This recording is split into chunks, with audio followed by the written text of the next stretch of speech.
আসসালামু আলাইকুম আরশিস cooking diaries family কেমন আছেন সবাই আশা করছি ভালো আজকে আপনাদের জন্য নিয়ে এসেছি ডিমের একটি ভিন্ন রকম রেসিপি যারা মাছ মাংস খেতে খেতে একদম বোর হয়ে গেছেন তারা আমার এই রেসিপিটা ট্রাই করতে পারেন আশা করছি আপনাদের ভালো লাগবে এর আগে আপনি যদি আমার চ্যানেলে নতুন হয়ে থাকেন তাহলে আমার চ্যানেলটি প্লিজ সাবস্ক্রাইব করবেন আর ভিডিওটা যদি ভালো লাগে তাহলে লাইক কমেন্ট এবং শেয়ার করবেন তো চলুন চলে যাই রেসিপিতে প্রথমে একটা বোলে আমি পর্যায়ক্রমে 3টা ডিম ভেঙে নিয়েছি ডিমগুলোকে আমি একটা হ্যান্ড উইক্সের সাহায্যে খুব ভালোভাবে ফেটিয়ে নিব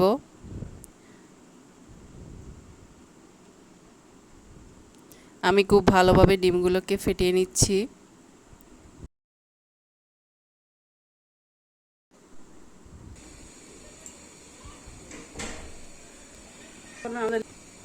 এবারে আমি এখানে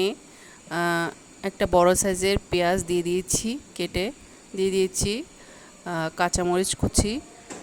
সামান্য লবণ হালকা হলুদের গুঁড়া আবারও হ্যান্ড উইক্সের সাহায্যে খুব ভালোভাবে আমি মিশিয়ে নিয়েছি এবার একটা চুলায় ফ্রাই প্যানে পরিমাণ মতো তেল দিয়ে আমি ওই ডিমের পেস্ট থেকে অল্প পরিমাণে পেস্ট নিয়ে একটা ডিম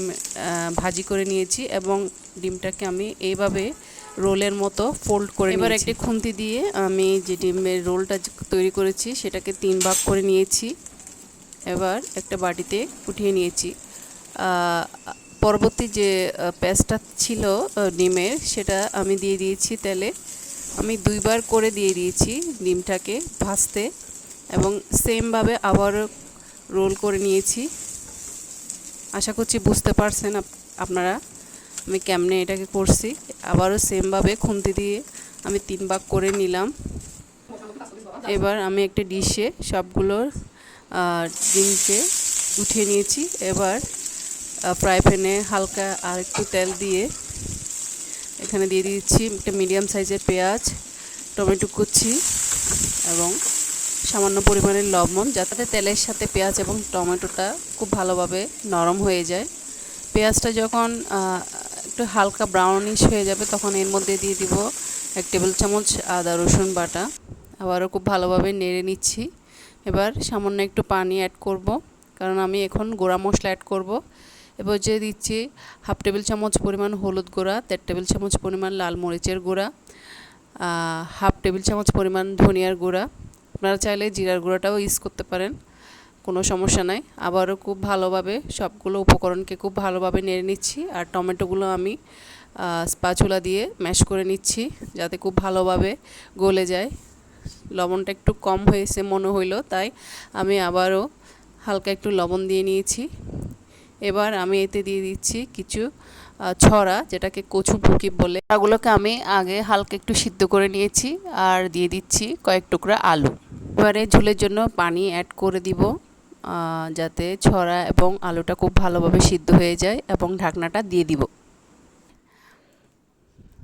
আমি এতটুকুই পানি রাখবো ঝোলের জন্য এর বেশি পানি অ্যাড করব না এই পর্যায়ে আমি ডিমের পিসগুলোকে যেগুলো আমি আগে থেকে রেডি করে রেখেছিলাম ওগুলো দিয়ে দিব এবং ঢাকনাটা দিয়ে দিব এর মিনিট 1.5 পরে আমি ঢাকনাটা উল্টিয়ে ডিমগুলোকে উপিট করে পাল্টে নিচ্ছি যাতে মশলাগুলো খুব ভালোভাবে ডিমের ভিতরে ঢুকে যায় আবারও আমি ঢাকনাটা তুলে আমি এই পর্যায়ে দিয়ে দিব ধনেপাতা এবং কাঁচামরিচ ব্যাস ঢাকনাটা দিয়ে আমি 1 মিনিট মতো চুলায় রেখে এটাকে নামিয়ে নিব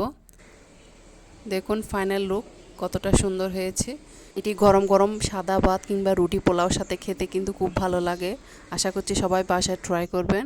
আজকে এ পর্যন্ত দেখা হবে অন্য কোনো দিন অন্য কোনো নতুন রেসিপি নিয়ে ততক্ষণ পর্যন্ত ভালো থাকবেন সুস্থ থাকবেন আল্লাহ হাফেজ